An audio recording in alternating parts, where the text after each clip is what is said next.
Hello students, तो स्वागत आपका फिर से हमारे चैनल जीनियस माइंड पर। और आज की इस वीडियो में हम स्टार्ट करेंगे क्लास 10 का सिमिलैरिटी का प्रैक्टिस सेट 1.2। इसके पहले प्रैक्टिस सेट 1.2 का क्वेश्चन नंबर 7 तक हमने कंप्लीट किया है, जिसमें हमने बहुत ही बेसिक कंसेप्ट्स को भी डिस्कस किया था। देखो भाई, इधर लिखा है बेसिक कंसेप्ट, तो चलिए एक बार इन कंसेप्ट का रिविजन करते हैं और फिर हम आगे बढ़ेंगे।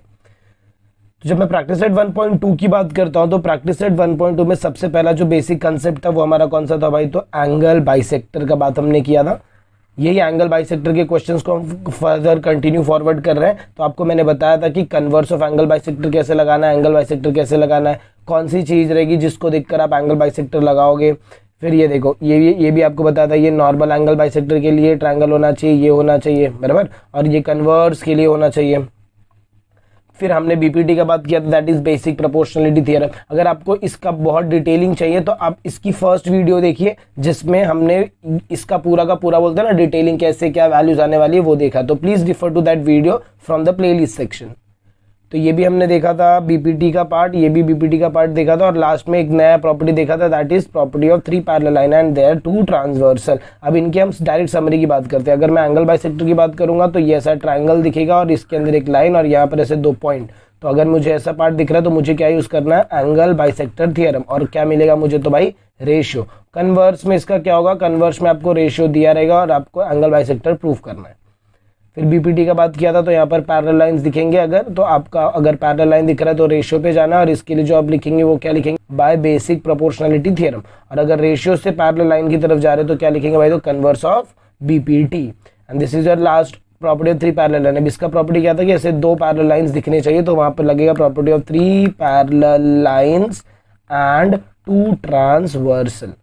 तो आई होप आपको ये समरी समझ में आ रहेगी। इफ नहीं तो फिर आप इसकी फर्स्ट वाली वीडियो देखिए, जिसमें इसके बारे में डिटेल चर्चा हुई है। तो चलिए स्टार्ट करते हैं आज हम क्वेश्चन नंबर 8 के साथ। चलिए, तो जब हम क्वेश्चन नंबर 8 को देखते हैं तो क्वेश्चन नंबर 8 में तो देख भाई हिंट इधर दिया है, रे एमटी बाइसेक्ट। अच्छा, बाइसेक्ट बोला है, मतलब ये एंगल बाइसेक्टर का क्वेश्चन है। एक और हिंट बता दूं तो ये देखो, यहाँ पर एक लाइन दिख रही है, this line is nothing but your angle bisector. और यहाँ पर देखो आपको ऐसे 2 डॉट दिख रहे हैं, मतलब ये डायग्राम को भी देख के इसमें क्या लगेगा भाई? तो एंगल बाइसेक्टर लगने वाला है। चलिए स्टार्ट कैसे करेंगे? सबसे पहले आपको क्या लिखना भाई? तो गिवन। जब मैं गिवन की बात करूंगा तो मैं लिखूंगा रे एमटी क्या कर रहा है वो भाई? तो बाइसेक्ट कर रहा है। Ray MT bisects angle L M N, इसको बाइसेक्ट कर रहा है। और क्या वैल्यू गिवन है? तो एल एम का वैल्यू आपको दिया है, L M is equal to 6। फिर आपको दिया है M N is equal to 10। फिर आपको दिया है T N is equal to 8। फिर आपको 2 फाइंड क्या करना है? 2 फाइंड की अगर हम बात करें तो 2 फाइंड में आपको एक वैल्यू चिपकानी है, जो यहाँ पर दिख रहा है 2 फाइंड में एल टी। तो फाइंड एल टी। अब हम किधर जाएंगे? तो भाई सोल्यूशन पे जाएंगे। सोल्यूशन पे मैं सबसे पहले क्या लिखूंगा? In triangle L M N segment कौन बाइसेक्ट कर रहा है? तो जरा देखो, रे एम टी। तो यहाँ पर आप क्या लिखेंगे? रे एम टी लिखिए।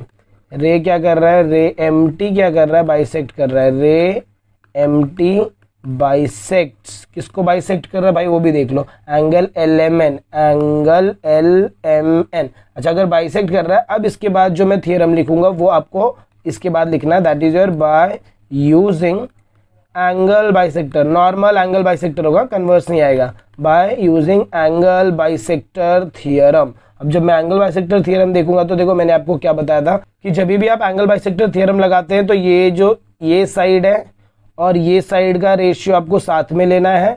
उसके बाद आपको ये वाला साइड और ये वाले साइड का रेशियो लेना है। तो चलिए अकॉर्डिंगली हम रेशियो लिखेंगे। तो सबसे पहले क्या आएगा भाई? तो M N upon M L.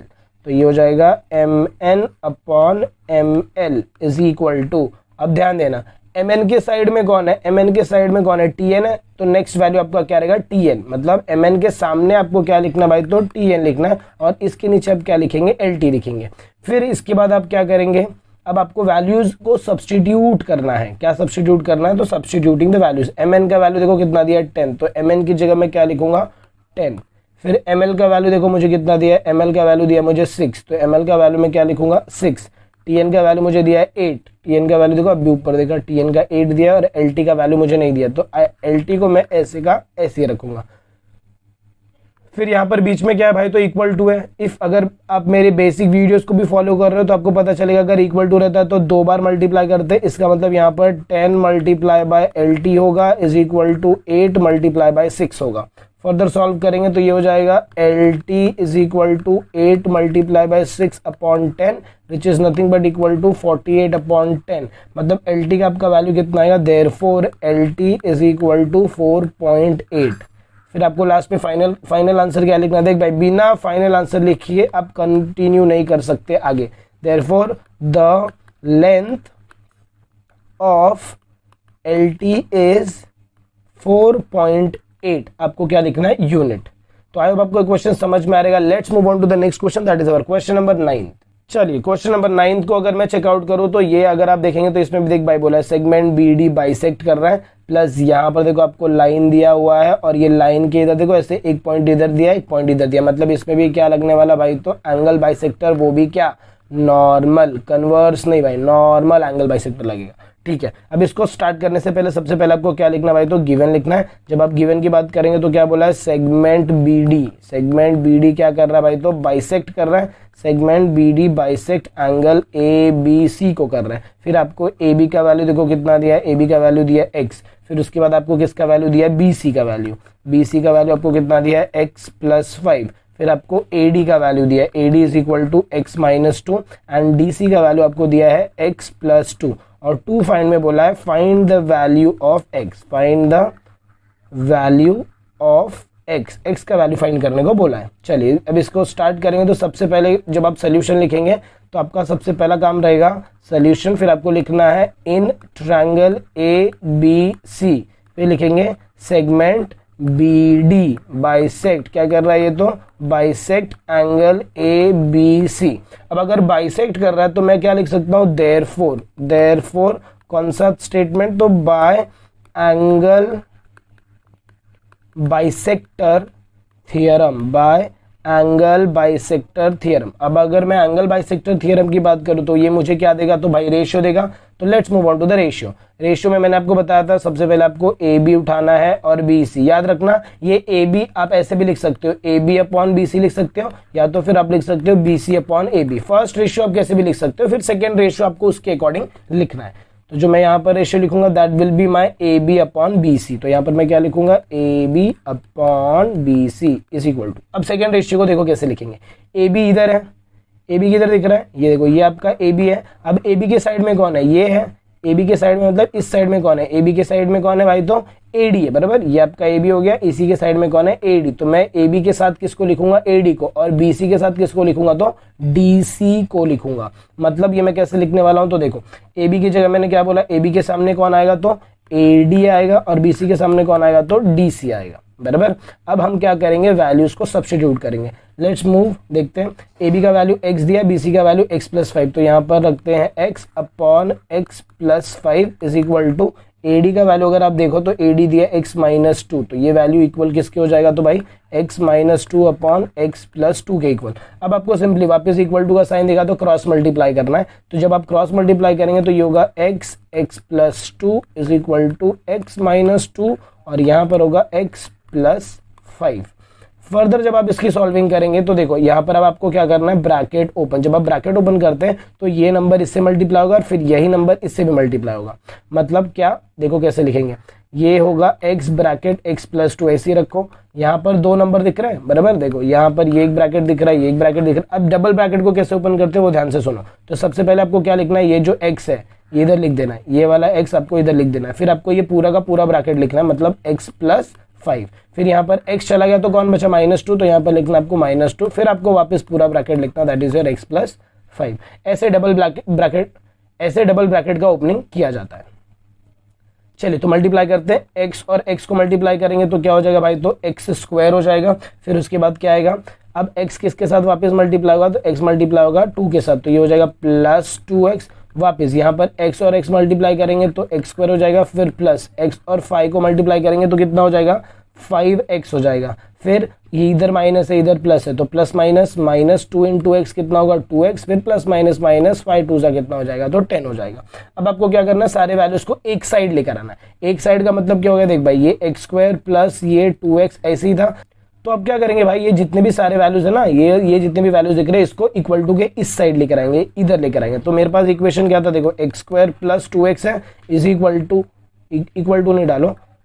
अब आप क्या करोगे, ये जितने भी वैल्यूज है ये सारे के सारे वैल्यूज को इधर लेकर आओगे, और जब सब सारे के वैल्यू को इधर ले, तो आप क्या करेंगे, अब ये जितने भी वैल्यूज है ये सारे के सारे वैल्यू को इस साइड लेकर आएंगे। जब आप इस साइड लेकर आएंगे तो इनका क्या चेंज होगा भाई, तो साइन चेंज होगा। क्या चेंज होगा, साइन चेंज होगा। तो चलिए वो साइन चेंज हम देखते हैं। ये मेरा प्लस एक्स स्क्वायर है, इस साइड आएगा तो क्या हो जाएगा भाई, तो माइनस एक्स स्क्वायर। ये प्लस 5x इस साइड आएगा तो माइनस 5x, ये माइनस 2 इस साइड आएगा तो प्लस 2x, ये माइनस 10 इस साइड आएगा तो plus 10 which is nothing but equal to 0। अब देखो कैंसल आउट क्या हो रहा है, ये एक्स स्क्वायर है और ये एक्स स्क्वायर चला गया। अब आपके पास सिर्फ क्या बचेगा, क्यों चला गया भाई, क्योंकि इसका साइन प्लस है इसका साइन माइनस, तो साइन अपोजिट होने की वजह से ये वैल्यू कैंसल आउट हो जाएगी। अब आप फर्दर अगर चेक करें तो यहाँ पर क्या बचा, तो भाई 2x बचा, यहाँ पर बचा minus 5x plus 2x plus 10 is equal to 0। अब हमें किसको सॉल्व करना है, हमें इनको सॉल्व करना है, क्योंकि ये लाइक टर्म्स है। सबके पास देखो x और x का पावर कितना है 1 है, तो इसीलिए ये क्या हो जाएगा लाइक टर्म। और जब आप ये लाइक टर्म को सॉल्व करेंगे तो इसका साइन प्लस है, इन दोनों को सॉल्व करेंगे तो ये कितना हो जाएगा, माइनस 3x हो जाएगा, फिर प्लस 2x हो जाएगा, फिर प्लस 10 इज इक्वल टू 0।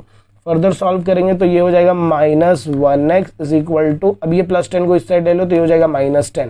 अब दोनों साइड से आपके माइनस और माइनस कैंसिल हो जाएंगे तो x का वैल्यू कितना आ जाएगा भाई, तो 10 आ जाएगा। फिर लास्ट में फाइनली आप क्या लिखेंगे, therefore the value of x is 10। बस इतना लिखना है। तो आई होप आपको ये क्वेश्चन भी समझ में आ रहेगा कि कैसे हमने सॉल्व किया। ये एंगल बाइसेक्टर का सबसे डिफिकल्ट क्वेश्चन था, इसको इंपॉर्टेंट या फिर बोले तो हट के मार्क करके रख लेना। Let's move on to the next question, that is our question number 10 की तरफ। तो चलिए जब हम क्वेश्चन नंबर 10 की तरफ मूव करेंगे तो ये आपको एक्टिविटी बेस्ड क्वेश्चन है, बराबर, ये आपको एक्टिविटी बेस्ड क्वेश्चन है। और यहाँ पर देखो तो एक फर्स्ट पैरेलल लाइन दिख रहा है, फिर एक सेकंड पैरेलल लाइन दिख रहा है, मतलब यहाँ पर क्या लगने वाला भाई, तो बीपीटी लगेगा, यहाँ पर भी क्या लगेगा बीपीटी, और वो भी नॉर्मल बीपीटी। और यहाँ पर अगर आप देखें तो आपको प्रूव करना है तो यहाँ पर क्या लगेगा भाई, तो कन्वर्स लगेगा। अब ये जो डायग्राम है ना, ये डायग्राम को मैं थोड़ा ऐसे बनाता हूँ तो जरा आपको और अच्छे से समझेगा। देखो जब हम डायग्राम की बात करेंगे तो ये एक डायग्राम है, मतलब ये एक ट्रायंगल है जो रेड वाला बन रहा है, that is the first triangle. अब इसके बाद जो आपका सेकेंड ट्रायंगल रहेगा वो देखो इधर है, ये इधर आपका सेकेंड ट्रायंगल, ये भी है, बराबर, ये आपका सेकेंड ट्रायंगल हो गया। और इसके बाद जो आपका थर्ड ट्रायंगल है वो इधर है, देखो नीचे। ऐसे 3 ट्रायंगल दिए हुए, और 3 ट्रायंगल में से हमको एक एक ट्रायंगल को उठाना है। तो सबसे पहले हम जो ट्रायंगल को कंसिडर करेंगे वो ये वाला जिसमें side PQ is parallel to DE। तो PQ इधर है और DE देखो इधर दिया, रेड वाला ट्रायंगल देखना है आपको। तो अगर मैं इसमें BPT लगाता हूँ तो देखो यहाँ पर क्या बोला, in triangle XD PQ parallel to DE, ये आपका क्या है, तो भाई गिवन है, तो यहाँ पर आपको लिखना है गिवन। फिर अभी आपको रेशियो उठाना है, XDE पहले आप ड्रॉ करिए। XDE ट्रायंगल देखो मैं यहाँ पर ड्रॉ करता हूँ, ये मेरे को ट्रायंगल क्या दिया है, तो यहाँ पर दिया है x, यहाँ पर दिया है d और यहाँ पर दिया है e, और इसी के साथ मेरे को पॉइंट दिया है p एंड q। मैंने कौन सा ट्रायंगल ड्रॉ किया भाई, तो रेड वाला ट्रायंगल। ये जो रेड वाला ट्रायंगल था, ये रेड वाला ट्रायंगल, इसको मैंने इधर ड्रॉ किया है, बराबर। अब इसमें आप जरा बीपीटी लगाओ, तो जब आप इसमें बीपीटी लगाएंगे तो आपको रेशियो क्या मिलेगा, देखो XP अपॉन PD। तो इधर XP है तो इधर नीचे क्या आएगा भाई, तो PD आएगा, बराबर। और नेक्स्ट क्या आएगा, XQ अपॉन QE, मतलब इधर QE दिया है तो यहाँ पर क्या आएगा, XQ आएगा। और रीजन आपको दिया by using basic proportionality theorem. इसके बाद इसको स्टेटमेंट नंबर 1 पुटअप किया, देखो इधर स्टेटमेंट नंबर 1 पुटअप किया। अब इसके बाद ये कौन से ट्रायंगल पे मूव कर गए, तो XEF पर QR पैरेलल टू EF। वापस ये कौन सा रीजन है भाई, तो गिवन दिया हुआ है। चलिए तो हम इसके बाद क्या करेंगे, XEF बनाएंगे। XEF देखो कौन से, हाँ XEF हमने ब्लैक से बनाया था, तो हम ब्लैक वाले ट्रायंगल को यहाँ पर अगर मैं वापस ड्रॉ करूँ तो ये देखो, ये मेरा ट्रायंगल ऐसा दिखेगा। यहाँ पर मैंने ड्रॉ किया, ये मेरा हो जाएगा X, ये मेरा हो जाएगा E और ये मेरा हो जाएगा F। और सेंटर में कौन पैरेलल है, तो QR इज पैरेलल, तो यहाँ पर मैं बनाऊंगा Q और यहाँ पर मैं बनाऊंगा R। अब ये ट्रायंगल ये ब्लैक वाले ट्रायंगल को देखो मैच कर रहा है, ब्लैक वाले ट्रायंगल को मैच करेगा तो ये वाले पैटर्न को मैच कर रहा है, बराबर। अब इसमें अगर आप बीपीटी लगाते हैं तो क्या रेशियो आएगा भाई, यहाँ पर जब आप बीपीटी लगाएंगे तो XQ अपॉन QE और XR अपॉन RF। तो यहाँ पर मेरे को क्या लिखना है, XQ upon QE is equal to XR upon RF। Reason क्या आएगा भाई, तो बेसिक प्रोपोर्शनैलिटी थियरम, मतलब बाय बीपीटी थियरम। तो आई होप आपको ये समझ में आया। इसको हमने क्या पुटअप किया, स्टेटमेंट नंबर 2। अब चलिए स्टेटमेंट 1 और स्टेटमेंट 2 में देखो क्या सेम है, दोनों मैंने सामने ही रखा है, क्या सेम है। अगर आप चेकआउट करें तो ये एक्स क्यू अपॉन क्यू इधर भी है और ये भी इधर भी है। तो जब ये दोनों सेम है तो ये दोनों वैल्यू क्या हो जाएंगी भाई, तो कैंसिल हो जाएंगे। अगर ये वैल्यू आपकी कैंसिल हो जाती है, अगर ये वैल्यू आपकी कैंसिल हो जाती है, मतलब मैं अगर ये वैल्यू को कैंसिल आउट यहाँ से कर दूं, ये भी यहाँ से गया, ये भी यहाँ से गया, तो आपके पास कौन दो वैल्यूज बचते, ये दो वैल्यूज बचते क्या, ये दोनों वैल्यूज क्या हो जाएंगे, आपस में इक्वल हो जाएंगे। क्या हो जाएंगे, आपस में इक्वल। चलिए तो फिर चेकआउट करते कि ये कैसे आपस में इक्वल होंगे। तो देखो यहाँ पर नेक्स्ट स्टेटमेंट क्या लिखा है, फ्रॉम 1 and 2, तो कौन सा रेशियो इक्वल हो जाएगा, तो ऊपर आपको रेशियो क्या दिया, एक्सपी अपॉन पीडी। तो यहाँ पर आप जो रेशियो लिखने वाले हैं that will be your XP upon PD, और बाजू वाला जो रेशियो रहेगा वो आपका क्या रहेगा, X R upon R F, बराबर।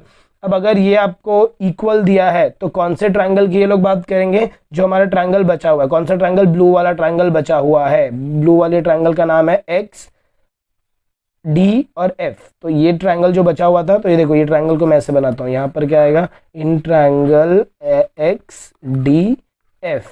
हमको प्रूव करना है, क्या प्रूव करना है, सॉरी एक्स डी ई, हमको क्या प्रूव करना है, P R is parallel to D E, P R is parallel to D E. ये डी ई नहीं होगा, ये डी एफ होगा, ये यहाँ पर इनका प्रिंटिंग मिस्टेक है, यहाँ पर आपको क्या कर लेना है, डी एफ कर लेना, बराबर, ये डी एफ कर लेना। तो ये जो मेरा पॉइंटर रहेगा, ये मैंने राइट लिखा था, ये क्या रहेगा हमारा, टेक्स्ट बुक में वो करेक्शन है, मेक दैट करेक्शन, ये हो जाएगा आपका एफ हो जाएगा। तो अगर मुझे पैरेलल प्रूफ करना है तो मुझे यहाँ पर क्या लगाना पड़ेगा भाई, तो कन्वर्स लगाना पड़ेगा, बराबर। कन्वर्स करने के लिए मेरे पास क्या होना चाहिए, रेशियो होना चाहिए। रेशियो कौन सा रेशियो होना चाहिए, इक्वल तो XP upon P D, XP upon P D is equal to X R upon R F. अगर आप ध्यान से चेकआउट करें तो ये रेशियो देखो हमें इधर मिल गया है, बराबर, ये रेशियो हमको इधर मिल गया। तो हम यहाँ पर इन्होंने क्या किया, रेशियो को इक्वल लिखा है, फिर डायरेक्टली इन्होंने क्या लिख दिया है, P R is parallel to segment D F by converse of basic proportionality theorem.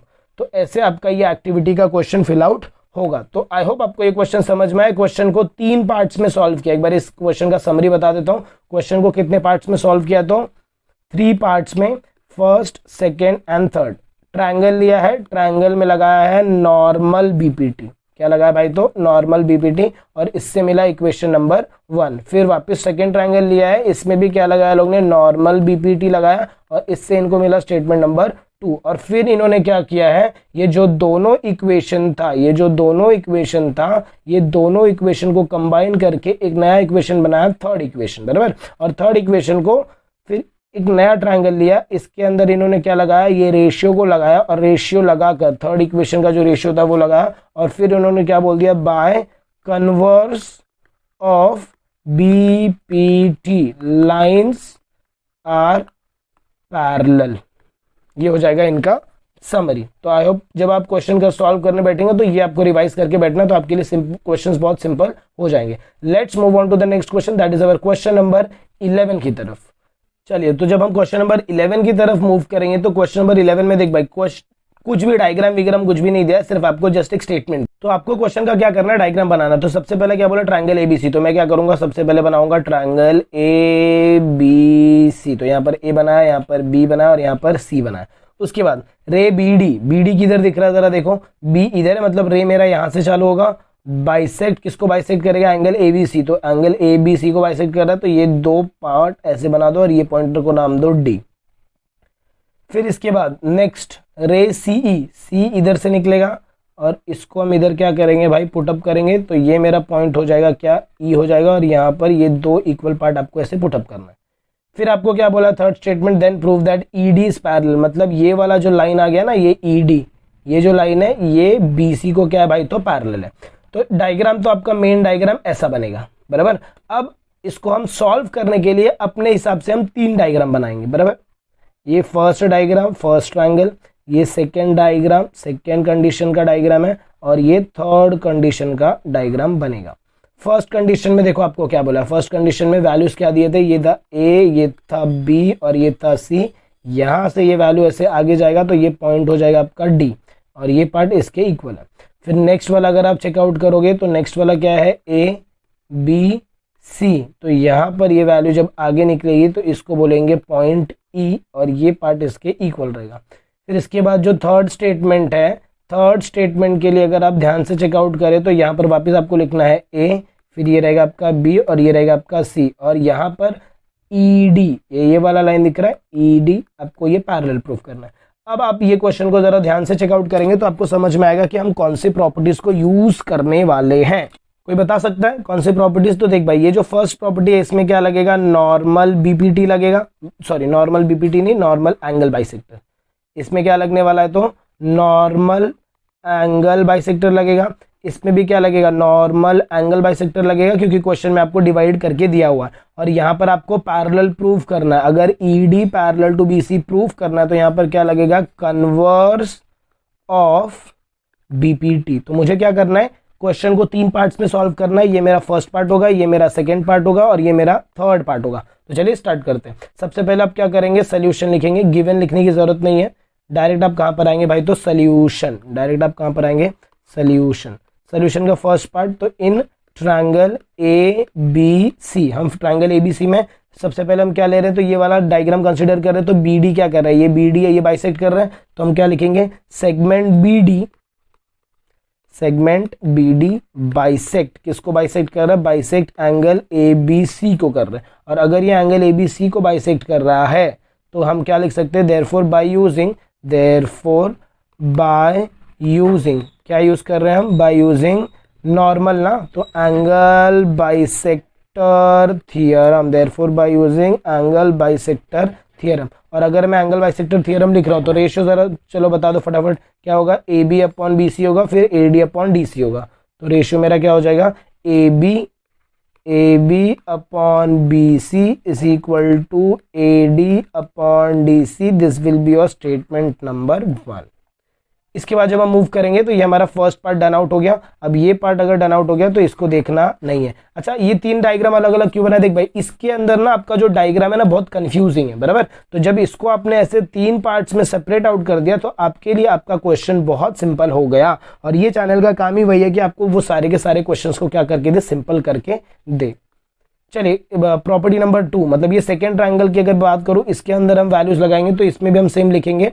यहाँ पर क्या लिखने वाले, देखो in triangle A B C segment C E bisect कर रहा है। अभी सेकेंड डायग्राम अगर आप ध्यान से देखो तो segment C E bisect bisect angle, कौन से एंगल को बाइसेक्ट कर रहा है, तो bisect angle A C B, bisect angle A C B. चलो वापस देखो, मैंने क्या बोला, ये सी ई था मेरा, ये सी ई क्या कर रहा है, बाइसेक्ट कर रहा है ए सी बी को। अब जब ये ए सी बी को बाइसेक्ट कर रहा है तो यहाँ पर हम क्या लिख सकते हैं, therefore by using, therefore by using angle bisector theorem, normal angle bisector theorem लगने वाला है, क्योंकि आपको ये वैल्यू गिवन थी। एंगल बाइसेक्टर लग जाएगा तो क्या हो जाएगा भाई, जरा ऊपर चलो, एंगल बाइसेक्टर लगाएंगे तो ये क्या होगा, ए सी अपॉन बी सी और ए ई अपॉन बी ई होगा, बराबर। डायग्राम थोड़ा कंफ्यूजिंग है बट आप नोटबुक में बनाएंगे तो आपको क्लियर हो जाएगा। तो मैंने क्या रेशियो बोला, तो A C upon B C, sorry यहाँ पर आपको क्या लिखना है, A C upon B C is equal to, next ratio आपको क्या दिया है, ए सी अपॉन बी सी के बाद ए ई अपॉन ई बी, ए ई अपॉन ई बी। तो यहाँ पर आप क्या लिखेंगे, ए ई अपॉन ई बी। चलिए अब ये हो गया आपका स्टेटमेंट नंबर 2 हो गया भाई, बराबर। अब स्टेटमेंट नंबर 2 हो गया है तो फिर हमें क्या करना है भाई, तो हमें चेक करना है, क्या चेक करना है, चलिए तो हमें क्या करना है, हमें ये चेक करना है कि इक्वेशन नंबर 1 और इक्वेशन नंबर 2 को चेक करना है, बराबर। क्यों भाई, देखो क्योंकि अभी जो हमारा थर्ड स्टेटमेंट है, थर्ड स्टेटमेंट में मेरे को यहाँ पर क्या अप्लाई करना है भाई, तो बीपीटी, कन्वर्स ऑफ बीपीटी, उसके लिए मेरे को रेशियो चाहिए। तो रेशियो क्या होना चाहिए, ए ई अपॉन ई बी और A D upon D C. अब जब ये दोनों रेशियो मुझे चाहिए तो मैं क्या करूंगा, ध्यान से सुनो, मैं देखो A D upon D C मुझे इधर दिख रहा है और ए ई अपॉन ई बी मुझे इधर दिख रहा है। मैं क्या लिखूंगा, देखो मैं लिखूंगा from equation 1 and 2, from equation 1 and 2 कौन इक्वल है, तो A B upon B C is equal to किसके इक्वल है, तो भाई यहाँ पर दिया देखो A C upon B C, A C upon B C. अच्छा ये दोनों क्यों इक्वल है, ये दोनों क्यों इक्वल है, क्योंकि ये क्वेश्चन में गिवन है। और ये दोनों क्यों इक्वल है, क्योंकि ये देखो ये भी बी सी है, बी सी है, सेम सेम है। अब हम क्या करेंगे, A B upon B C का वैल्यू देखो कितना है, A D upon D C है, देखो इधर दिख रहा है A B upon B C का वैल्यू कितना है, A D upon D C है। तो आप यहाँ पर क्या लिखोगे, A B upon B C की जगह क्या लिखोगे भाई, तो इसकी जगह आप लिखेंगे AD upon DC is equal to AC upon CB का वैल्यू देखो कितना दिया है, AE अपॉन EB दिया है, तो इसकी जगह मैं क्या लिखूंगा भाई, तो ये जो मेरा वैल्यू है इसकी जगह मैं क्या लिखूंगा, AE अपॉन EB, और इसको मैं पुटअप करने वाला हूं स्टेटमेंट नंबर 3। अब ये स्टेटमेंट नंबर 3 के बाद मैं चलूंगा वापस इसी ट्रायंगल में, तो इन ट्रायंगल ABC अब मैं ये रेशियोज को यूज करूंगा क्योंकि मेरे को कन्वर्स लगाना है, तो यहां पर मैं क्या लिखूंगा, AD upon DC is equal to AE upon EB, AE upon EB। अभी देखो हमारा ट्रायंगल ऐसा था बराबर, इसके अंदर ये लाइन था, यहाँ पर A था, यहाँ पर B था, यहाँ पर C था, यहाँ पर E था और यहाँ पर D था, तो मेरे को रेशियो क्या चाहिए था, AE upon EB and AD upon DC, तो है क्या AD अपॉन DC और AE अपॉन EB, करेक्ट है। तो फिर अब यहाँ पर क्या लिखेंगे, therefore by converse of BPT segment कौन सा बीच वाला है, तो segment ED parallel to side BC, segment ED जो वो साइड को क्या है भाई, तो पैरेलल है। तो ये आपको लास्ट में स्टेप लिखना है। तो वापस ये मैं बता दो टोटल क्वेश्चन कितने स्टेप में सॉल्व होता है, तो 3 स्टेप में सॉल्व होता है, 1 2 3। पहले में क्या लगेगा, तो नॉर्मल एंगल बाइसेक्टर लगेगा और फिर आपको इक्वेशन नंबर 1 मिलेगा, फिर वापस नॉर्मल एंगल बाइसेक्टर मिलेगा, सेकेंड डायग्राम, वापस इक्वेशन नंबर 2 मिलेगा। फिर आपको क्या करना है, ये दोनों इक्वेशन को मर्ज करके आप क्या निकालेंगे, इक्वेशन नंबर 3, और फिर जब आप थर्ड चालू करेंगे तो इसमें आप क्या लगाएंगे, तो कन्वर्स ऑफ BPT लगाएंगे, जिसमें आप किसका यूज करेंगे, इक्वेशन नंबर 3 का यूज करेंगे, और फिर एट द एंड में आप कन्वर्स ऑफ BPT लगा के क्या बोलेंगे, लाइंस आर पैरेलल। तो ये हो जाएगा आपका पूरा का क्वेश्चन का समरी। तो आई होप आपको सारे के सारे क्वेश्चन समझ में आए। तो अगर आपको वीडियो पसंद है, अगर आपको ऐसा लग रहा है कि यस यहाँ पर इंटरेस्टिंग चीजें पढ़ा रहे हैं, कुछ इंटरेस्टिंग वे में पढ़ा रहे हैं, तो मेक श्योर आप वीडियो को ज्यादा से ज्यादा अपने फ्रेंड्स के साथ शेयर करें। चैनल पर रहें तो चैनल को सब्सक्राइब करना ना भूलें। मिलते हैं अगले वीडियो में इसके आगे के कंटिन्यूएशन के साथ, तब तक के लिए have a good day and take care.